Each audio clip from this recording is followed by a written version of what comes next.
Halo guys. Jadi hari ini kita rencana mau kunjungan ke Universitas Negeri Manado. Lokasinya ada di Tondano kok nggak salah. Tondano ya Bu. Ya, minta stroke nih. Tapi kita lah isi bensin dulu. Ya, halo guys. Kita udah di jalan nih.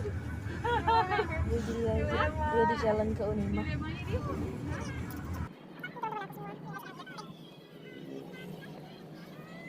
Ya oke guys, kita udah sampai nih di universitas di Unima, Universitas Jurusan Arsitektur. Halo Bu.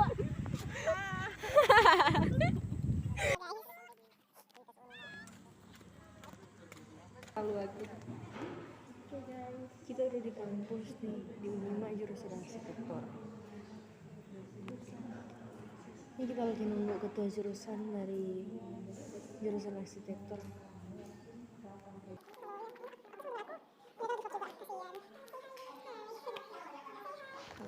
Oke guys, selamat sore. Saya dengan Shalomita. Nah, kali ini kita berkunjung ke Universitas Negeri Manado. Ya kan, Kak? Universitas Negeri Manado, jurusan arsitektur.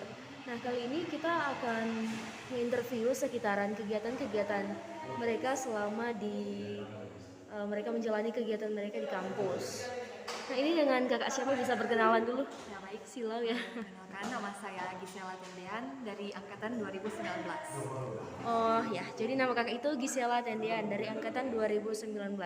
Nah kak, gimana sih kegiatan kakak selama di kampus, selama masa pandemi? Apa saja yang kakak lakuin? Nah, jadi kalau untuk di masa pandemi ini kan kita udah mulai dengan sistem pembelajaran hybrid. Jadi ada waktunya kita datang ke kampus, ada juga waktunya kita untuk tetap stay at home dan belajar dari rumah.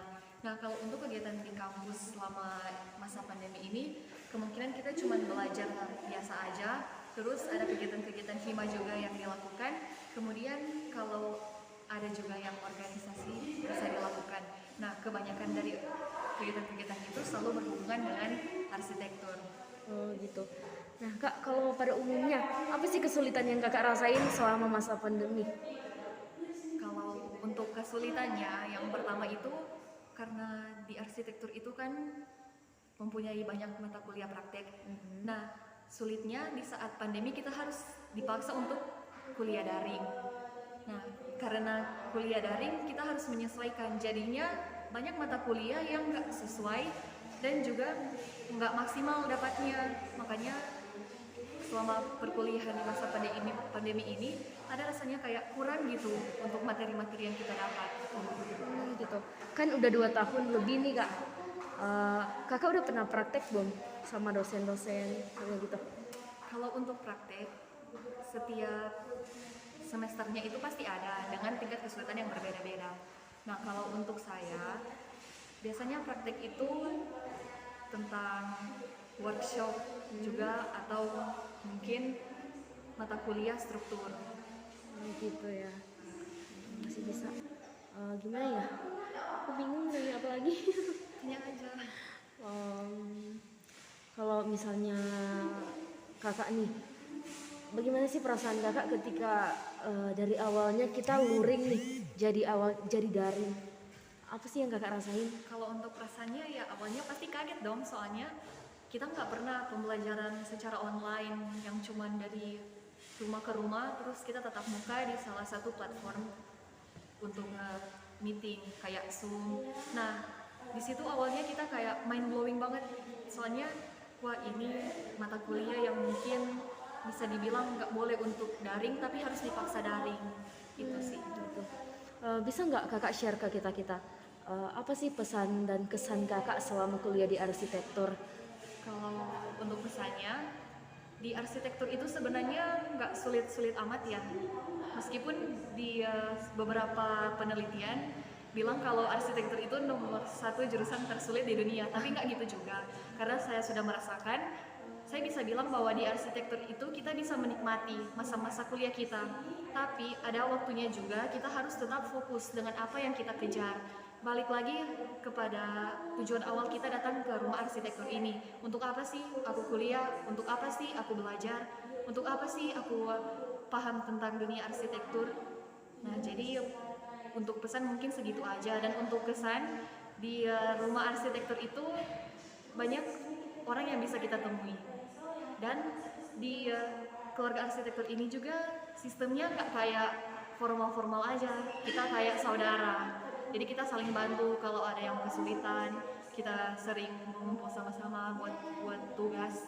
Dan juga kadang mungkin kita bisa sharing-sharing, buat diskusi ilmiah tentang apa sih arsitektur itu yang sebenarnya.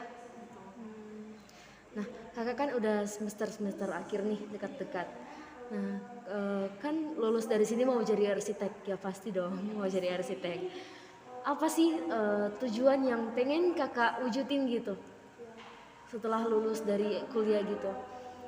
Kalau udah jadi arsitek, mau apa sih hal yang paling pertama gitu, yang jadi impian kakak? Nah, kalau untuk impian dan goals, sebenarnya itu relatif ya dari setiap pribadi kita. Tapi kalau bagi saya, setelah saya lulus dan menjadi seorang arsitek, saya ingin menjadi orang yang lebih berguna untuk pembangunan bangsa dan negara.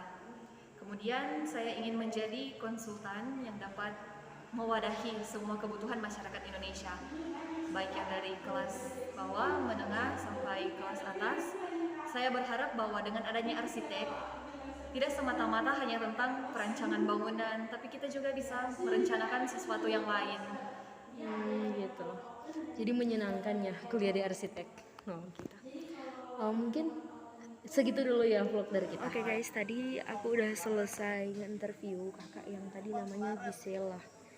Kakak tadi namanya Gisela, katanya aku nge-review sih sekitaran produk-produk dari Dexen, apa saja kegiatan mereka selama mereka kuliah daring, selama mereka gimana ya aktivitas-aktivitas di sekolah gitu. Maaf, di kampus. Oke guys, hari ini kita kunjungan ke Universitas Negeri Manado jurusan arsitektur. Nah, saat ini aku mau buat vlog sama Kak Yeriko Tamamenga ya. Yeriko Tamamenga. Oh iya. Aku mau nanya-nanya sekitaran kegiatan-kegiatan yang dilakukan selama masa pandemi. Oke. Nah, yang pertama aku mau nanya ini, apa saja sih kegiatan kakak selama masa pandemi ini? Di rumah kan, apa saja kegiatan kakak sebagai mahasiswa arsitektur? Kegiatan selama masa pandemi nih. Kegiatannya nugas. Yang pasti tahu kan mahasiswa arsitektur gimana tuh. Kemudian juga ya paling ngebun, kayak berkebun gitu. Oh, iya. Kalau orang Manado bilang bakobong. Oke. Nah, ya paling kalau misalkan ada kegiatan-kegiatan himpunan juga sementara berlangsung kan, kayak kemarin ada webinar juga kakak ikutin selama ada masa pandemi begini gitu. Itu. Just it. Ada banyak sih sebenarnya. Terlalu banyak kegiatan ini. Oh iya. Nah, yang kedua nih, aku mau nanya apa sih kesulitan kakak selama masa pandemi? Sulit banget ya. Ya kesulitannya gimana ya, kalau misalkan mau dibilang kesulitan untuk beradaptasi juga kan, beradaptasi dengan normal yang baru ini, dan juga kesulitan ya untuk berinteraksi dengan sesama ini kan, yang namanya berinteraksi begitu kita kan rindu gitu. Bukan lagi hanya rindu untuk bertatap muka dengan teman, tapi ya kita sebagai makhluk sosial tetap bersosialisasi yang bagus, bukan cuma hanya di handphone kan, malah jadi kita pecandu gadget gitu. Gitu. Nggak sulit-sulit amat ya kak? Nggak sulit-sulit amat, tapi ya kita harus beradaptasi dengan hal itunya. Iya, harus bisa. Harus bisa. Yang ketiga nih, kan kakak udah di semester akhir nih, bentar lagi jadi arsitek. Asik. Nih, udah berapa tahun sih jadi mahasiswa arsitek? Puji Tuhan, 3,5 tahun. Oh, 3,5 tahun. Udah 3,5 lama. tahun. Oke, sih. Udah pernah praktek belum? Puji Tuhan, sementara. Oh, sementara praktek. Sementara. Nah, sementara praktek ini ada nggak kesulitannya? Mungkin bisa dibagiin pesan dan kesan selama praktek. Oke. Pesan dan kesan selama praktek. Aduh. Banyak. Bisa bagi waktu sih. Oh, iya. Kan mengingat juga kan saya sekarang sementara menjabat sebagai ketua himpunan di mahasiswa arsitektur Universitas Negeri Manado, dan juga saya juga sementara KKN kemudian juga ada proyek kecil-kecilan yang dipercayakan kepada saya ya. Mungkin banyak hal yang mungkin dirindukan itu yang mengenai manajemen waktu. Nah itu yang mesti diperhatikan terus, jangan disepelekan yang namanya waktu ini sih. Soalnya jarang orang yang mencatat waktu kapan sebenarnya kita harus bekerja dan waktu kapan seharusnya kita beristirahat gitu. Nah, kemudian kan nggak lama nih lulus. Nggak lama nih udah lulus. Udah mau jadi arsitek. Kalau misalkan lulus ya aminkan lah, semoga cepat-cepat. Cita-citanya mau buat apa sih?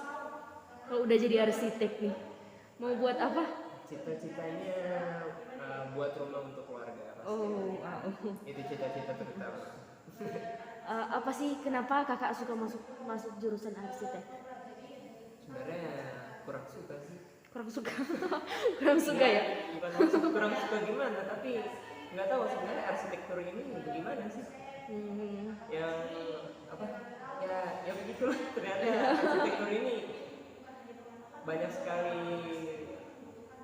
problematika yang kita jalani di arsitektur, kita tahu sama-sama di lingkup arsitektur. Jadi ibaratkan kayak ya banyak yang bilang arsitektur itu merupakan pencipta juga. Oh. Jadi mencoba hal baru nih. Keluar dari zona nyaman. Arsitektur kan sulit ya, kalau bisa dibilang jurusan di Indonesia gimana ya, tersulit gitu. Untuk ngerancang satu rumah aja. Wow. Kalau untuk kami ini gimana ya, pasti jago gambar kan? Ya memang complicated sih kalau misalkan mau dibilang jurusan arsitektur itu bagaimana ya, complicated Gitu. terlalu detail ya. Mungkin kita membahas suatu hal yang subjektif untuk dijadikan objektif berupa bangunan atau landscape atau perkotaan atau apapun itu. Kita mau coba menjelaskan sebagaimana demikian berupa bahasa arsitektural yang dapat dicerna oleh masyarakat umum. Gitu. Tapi ada nggak sih satu kejadian yang buat kakak itu nyaman di arsitek? Waduh. Nyaman di arsitek. Yang membuat nyaman di arsitek itu kita memiliki rumah kedua di dalam pendidikan arsitektur. Kayaknya ya mungkin ini bisa dibilang cuman apaan sih masa rumah kedua, Bisa ya, berkhayal lebih ya. Tapi ketika kalian berada di arsitektur itu, jika kalian bersama-sama terus ya kalian akan merasakan yang namanya rumah Gitu ya. rumah di arsitektur. Jadi kayak sebagai keluarga kedua gitu. Di arsitek sama-sama belajar gimana tuh, susah senang. Ya begitulah. Gitu ya. Rumah. Oke, segitu dulu ya vlog dari kita. Mantap. Oke guys, kita udah selesai kunjungan dan kali ini kita mau pulang Manado. Jadi nanti kita ketemu lagi di Manado ya. Kalian bisa lihat nih, aku masih di gedung arsitektur. Coba lihat, keren ya, wow. Oke, kita ketemu lagi ya.